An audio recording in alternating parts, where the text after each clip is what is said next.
शिक्षक कभी साधारण नहीं होता। प्रलय और निर्माण उसकी गोद में पलता है। अच्छा, अगर ऐसी बात है तो मैं पूरी कोशिश करूंगी कि गांधी जयंती की शाम को मैं तुम्हारे संगीत सभा में उपस्थित हो। कुछ ठीक नहीं है, जल्दी से टीवी ऑन करो। मेमोरियल हॉल पर एक आतंकवादी हमला हुआ है। अमर, तुझे कैसे समझाऊं? दहशत की इस राह पर इंसान इंसान को खोता है। अरे बच्चा मरे किसी भी धर्म का, दर्द तो हर बार एक माँ को होता है। मैं तालियों की गड़गड़ाहट के साथ आमंत्रित करना चाहती हूँ श्रीमती रोशनी सिन्हा को। नमस्कार। नमस्कार, बैठिए। रोशनी जी, आपका स्वागत है हमारे कार्यक्रम सीधी बात में। जी धन्यवाद। हमारे दर्शक काफी उत्सुक हैं ये जानने के लिए कि एक विश्वविख्यात उद्योगपति महिला ने एक साधारण शिक्षक का मार्ग क्यों अपनाया। शिक्षक कभी साधारण नहीं होता। प्रलय और निर्माण उसकी गोद में पलता है। एक शिक्षक के मनोबल और दृढ़ विश्वास के आगे पैसे और प्रसिद्धि का कद सदैव छोटा होता है।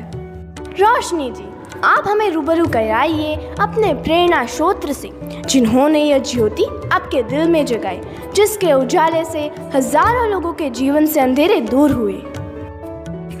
आज से तकरीबन 5 साल पहले मैं भी अपने परिवार के साथ एक सुखद जीवन व्यतीत कर रही थी। मेरे परिवार का भविष्य और उनकी खुशियाँ ही मेरे जीवन का लक्ष्य था।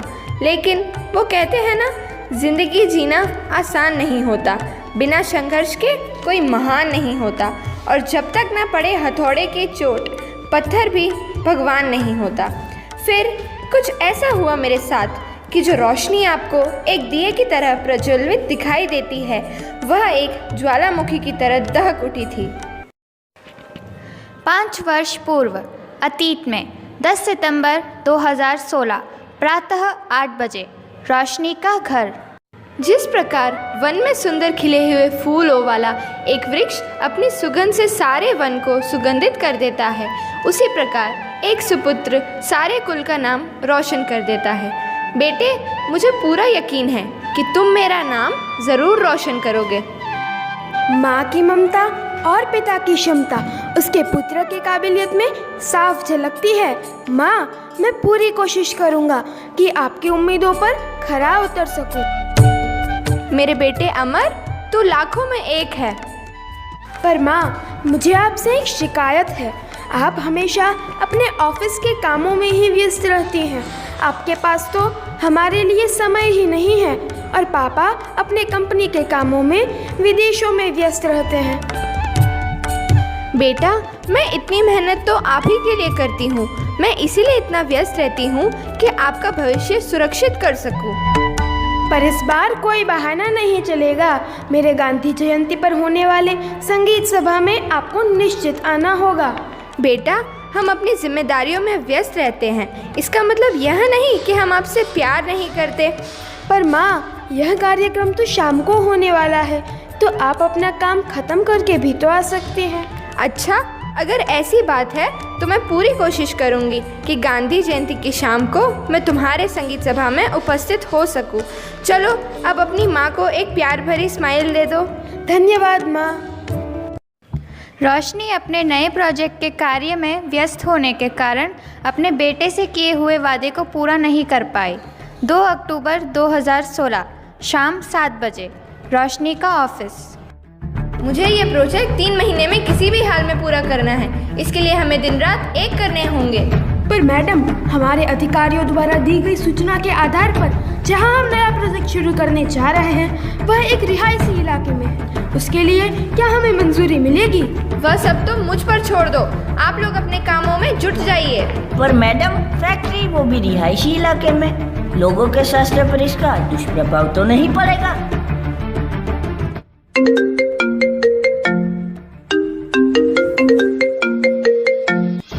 Hello, yes speaking. व्हाट? क्या बकवास कर रहे हो? Oh my God! क्या हुआ मैडम? कुछ ठीक नहीं है, जल्दी से टीवी ऑन करो। नमस्कार। अभी भी मिली ताज़ा सूचनाओं के आधार पर शहर के बीचों बीच मौजूद गांधी मेमोरियल हॉल पर एक आतंकवादी हमला हुआ है। हमले के तहत भारी जान और माल के नुकसान की आशंका जताई जा रही है।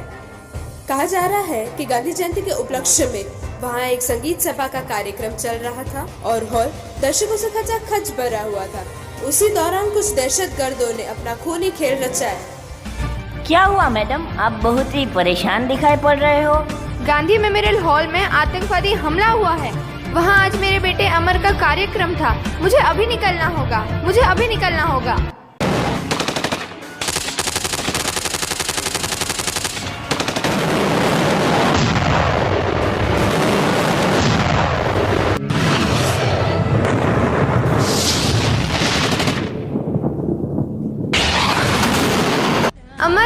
अमर कहाँ हो? अमर, ये क्या हो गया तुझे? देखो अमर, मम्मा आ गई। अमर आंखें खोलो, एक बार माँ कहकर पुकारो। अमर, मम्मा ने अपना प्रॉमिस पूरा कर दिया। अमर।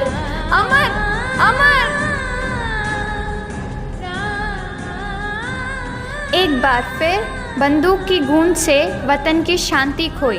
दहशतगर्दी के अट्ठास के आगे इंसानियत रोई। अरे फट जाती है धरती और टूट के बिखर जाता है आसमान, जब एक बेटे की लाश बूढ़े कंधों ने ढोई। रूठता था जब भी पल दो पल मुझसे कभी, एक खिलौने से मना लेती थी इसे। आज रूठा है मुझसे हमेशा के लिए। बताओ मैं इसे मनाऊं कैसे? इसकी एक खरोच से व्याकुल होकर गिर जाते थे आंसू मेरे। आज खून से लथपथ लाश इसकी। बताओ मैं उठाऊं कैसे? क्या कसूर था इस मासूम का? क्या कसूर था मेरे कलेजे के टुकड़े का जो इसे मौत के घाट उतार दिया? अरे क्या पता इसे ऊंच नीच, जाति और धर्म जो इसे आतंकवाद की भेंट चढ़ा दिया। अमर, तुझे कैसे समझाऊं? दहशत की इस राह पर इंसान को खोता है। अरे बच्चा मरे किसी भी धर्म का, दर्द तो हर बार एक माँ को होता है।